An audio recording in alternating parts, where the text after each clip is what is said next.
So today we're going to be talking about centres in rugby. Now specifically we're going to be looking at both inside centre and outside centre, and I'm going to be giving you guys a bit of a taste of each position in terms of what is expected by each player, and more so the traits that are associated with each role as well within a team. Now hopefully by the end of this video you're going to have a great idea, not only in terms of knowledge as to what both of these positions are all about, but also potentially if you are considering to play one of these positions, which one would be more suited to yourselves. So my name's Hassan. I've made this channel on YouTube to give you guys tips on how to improve at being a rugby player and also improve your knowledge of the game, and I've ultimately done this to help you guys play at a higher level. So if this is something you're interested in, make sure to be sure to subscribe and support the channel, as you'll be notified when I upload, and hopefully it will help you out to the highest extent. So let's get into the video. We're going to be talking about different attributes and purposes of each position, and yeah, let's get straight into it. So the first thing I have written down is just talking about the concepts of each position. Now an inside centre is very similar to a back rower in the sense of how they're built and their physique, but just at a smaller scale. They're not as tall, they're not as heavy, and they're not as as much of a physical presence as a back rower, but they have the same purpose in terms of their physicality. And the main job of a 12 inside centre is to make sure that you're running hard into traffic when you're receiving the ball off of the 10.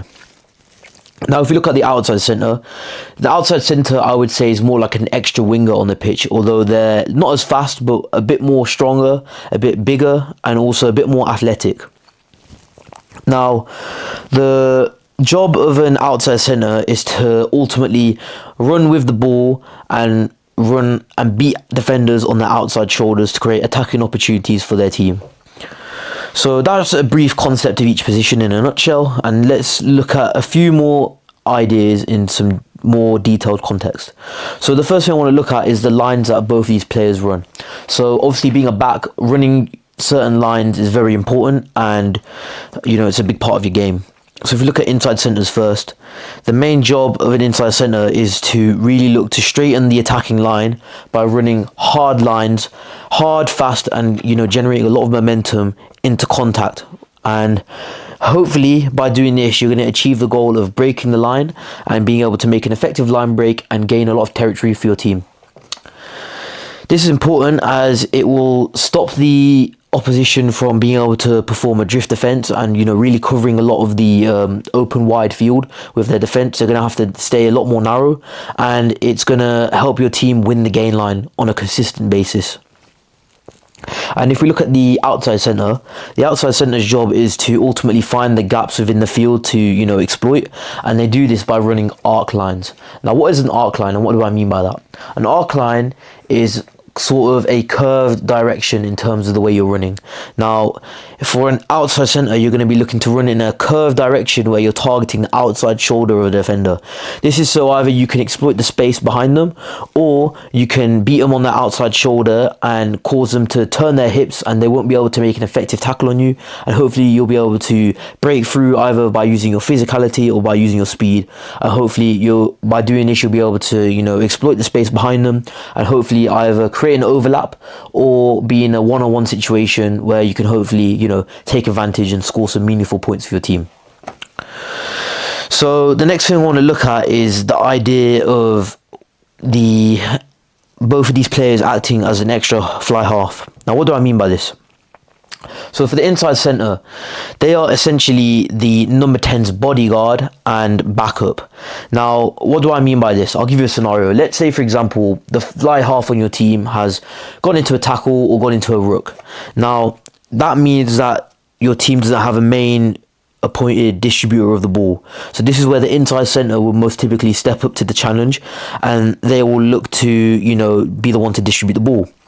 Now this is really important for the inside centre to have really good distribution skills, because obviously once you receive that ball in your hands you're going to have to either make a decision whether you're going to pass the ball or kick the ball. So you need to have really good passing skills but also really good kicking skills. So really make sure that you practice those alongside your running into contact, and this will really improve and add an extra element to your game. And then if we look at the outside centre, they are more so a defensive captain, especially obviously when your team's in defence. They have to make a lot more decisions, I would say, compared to the inside centre. And this is because in terms of defence, you're the one who has the best general view of whether, you guys are going to need to perform a blitz defence where you're running up into the faces of the opposition when they have the ball and, cutting off any territory that they're looking to gain. Or you make the decision to conduct and order your team to perform a drift defense where you're looking to spread out your defense and really cover as much of the field as you can, stopping the opposition from having big gaps in the field to look to penetrate. So I'm going to just go through some of the personalities that I would associate with both of these positions to hopefully give you guys a rough idea of what you should be looking for if you're looking to play these positions, and hopefully if something on the list aligns with that role, it might be suited to you. So let's make sure that you're listening and paying attention to what I'm saying. So for inside centre, I think the biggest thing is you got to be a very selfless player. Despite the fact that you're a back, you got to be not afraid to get involved in some of the rucks, some of the mauls even, and you got to really put your body on the line. You're not only carrying the ball into contact by running hard lines, you've also got to be able to be very much so a defensive threat. You've got to be able to get into some jackals, definitely, and you've also got to make sure that you're very much a physical presence on the field in defense, making dominant tackles and being just a very much physical threat on the field. Alongside that comes with loving the contact. You got to love putting your body on the line, having a disrespect for your your own personal welfare, and very much so looking to dominate and actually break the line consistently. You got to be looking to have 2 or 3 players having to take you down when you have the ball in your hands, and you generally just got to love the physicality aspect of the game. And you got to make sure that you're effective with your line breaks and the way you're running as well. You want to be running hard, direct lines, generating a lot of speed, a lot of momentum, so you can be as successful as possible. And along with that, you got to be the glue of the back line, having to have the ability to step up when your team needs you to, whether that's with the ball in hand to distribute, or if you just got to take the physicality up to the next level. And then if we look at the outside centre, it's very important that you are a confident player in attack and defence. You got to be very much a calm, cool head, but you also have to be a very much an athlete in the sense of the way you play. You got to be very fit, and you got to very much so be able to get around the park effectively. You need to make sure as well that I think something that a lot of players kind of undermine is you got to make sure that you're able to back yourself in a one-on-one. Let's say, for example, your number 12 has broke the line, giving you the ball, and now you're on a one-on-one with the opposition's fullback. You got to back yourself with the speed that you have, the agility you have, and the physicality that you have to be able to beat that fullback in a 1v1 and be able to score a try and add points to your team's tally. And ultimately you got to be looking as an outside centre to get the ball into space, and ultimately run wheels around the opposition's defence, creating opportunities for your team to score more tries, and looking to set up your wingers on the wing for them to be able to execute and finish off the job and score those tries for your team.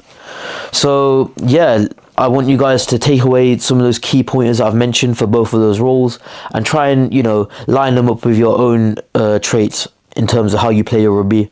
If you think you align well with either of those 2 positions, then I would highly recommend you try playing that position. Test out in training, experiment, see if it works for you, and hopefully you can be successful in one of these positions. But with that being said, guys, that's everything that I have for today's video comparing inside and outside centres. I hope you found it useful, and also I hope you've learned something new. And with that being said, guys, I just want to say thank you for watching this video, and I hope you guys have a great rest of your day. Thank you.